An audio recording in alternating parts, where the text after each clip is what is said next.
Before you guys hop into this video, I just want to let you know we have a bunch of crazy deals that are going to be ending December 31st at 11:59 p.m. With every wheel and tire package order, we're going to be sending out a gift card up to $250. If you buy wheels, tires, and suspension, a full build, you're gonna get a gift card, and that's up to $500. So make sure to check that out. We also have some crazy deals like the lowest price on the internet for Koenig wheels, ST suspension, or KW suspension. So hop on over to fitmentindustries.com and check it out and enjoy the video. So you wanna get yourself a new to you car, but you obviously wanna get the best deal, right? So what's the best way to get the best deal or the best way to minimize the enthusiast tax on a car that you want? I would argue one of the most important pieces to this puzzle is timing. So that's exactly what we're gonna go over today. What's going on, guys, and welcome back to Fitment Industries. I'm Sean Beta.fi on Instagram, and before we get started, I gotta remind you guys to go ahead and click that subscribe button if you're enjoying the content. And if you're already subscribed, thank you so much, but did you know that you can catch even more content on our second channel, Fitment Industries Garage? I'll leave a link for that in the description. And of course, head over to fitmentindustries.com for all of your wheel, tire, and suspension needs. Let's get started. Timing is so friggin' important when it comes to sniping a good deal that I highly urge you to try this next time you're car shopping. Now, this isn't just some cut and dry universal system. It's constantly evolving and it's different for every type of car. So I'll be covering the basics here, but you really have to cater this to both the seller situation and the nature of the vehicle you're looking at. So let's start with maybe the most obvious rear-wheel drive GT and sports cars, and then of course your classics. The kind of cars people are either too scared to drive in the snow or think seeing some salt will compromise the life of the vehicle. The optimal time to snipe the best deal on a car like this is right at the beginning and at the end of fall, and then really early spring. As weather starts getting colder, we start thinking about putting our beloved vehicles away for hibernation, and with the thought of storing something comes the thought of selling something. This can happen for a few reasons. Sometimes a party has already purchased another vehicle, and even though having two fun cars can be a blasty blast, when it comes time to store two cars, the doom sets in that you really should sell one, or you're potentially doubling the cost of ownership during a time that you can't even drive the vehicles. And given the time of year, demand is fairly low. Or you get towards the end of fall and you're even touching winter, you run into the storage unit shortage. This is when people really start to panic. It's kind of now or never. Either you're storing the car outside in a harsh climate, or they can just sell it off. Either way, when demand is low, negotiating becomes much more successful, which brings me to the second wave, early spring. Early spring to me is a time when the snow starts to melt, but you're not quite out of the woods just yet as far as winter storms go. Spring fever starts to pop its head and people want to get into something new just like you, so they put their car up for sale so that they can get something new at the end of spring. But if you have the patience to wait for an opportunity like this to capitalize on, you can save a ton of money. As if that wasn't obvious. However, in the other spectrum, you have your all-wheel drive enthusiast cars that kind of do the opposite. I'm talking about your Evos, WRXs, your S4s, your Turbo X-Drive cars, things of that nature. These cars have the tendency to have an uptick in value with changes in the seasons. November 20th, peak WRX prices. And then all throughout winter, you're gonna see high average or above average prices of all-wheel drive enthusiast cars. So when's the best time to try and snag a deal on one of these?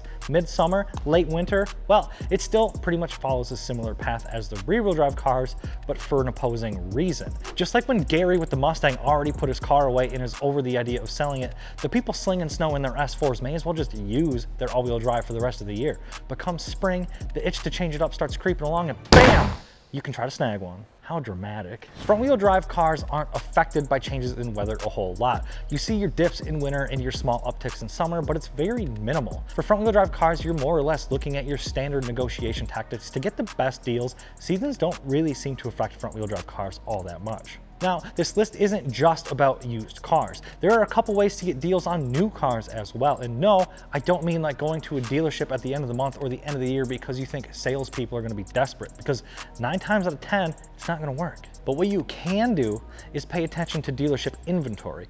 Most dealerships will inevitably have a couple cars a year that fall into one of 3 categories of issue.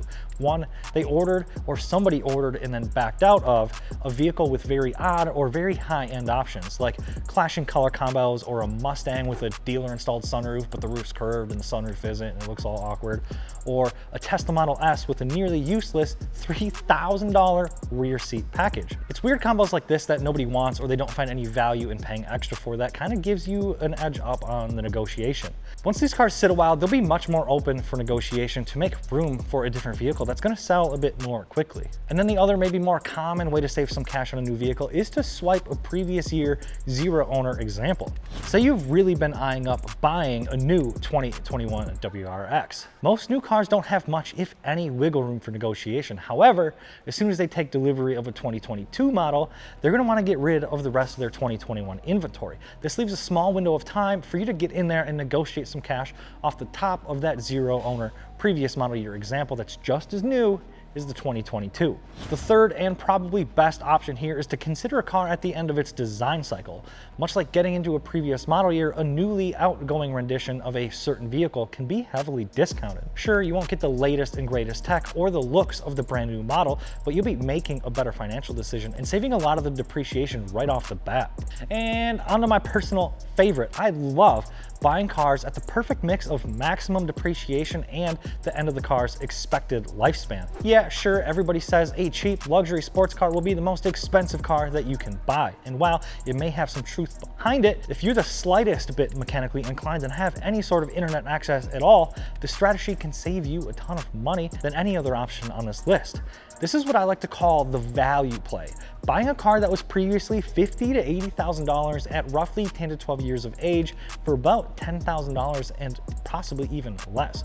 You can still get into a car with a ton of modern tech with fantastic power and engineering, and then it's also going to be new enough that parts are still available and old enough that there's plenty of information online about how to do maintenance and fix things yourself. These cars are best bought from people who dealer service their vehicles and are sick of paying for someone else to work on their car for $120+ an hour every time there's a small issue. You can usually get these on the super cheap, and then having a bunch of paperwork with the car can also add value when it comes time to sell it yourself.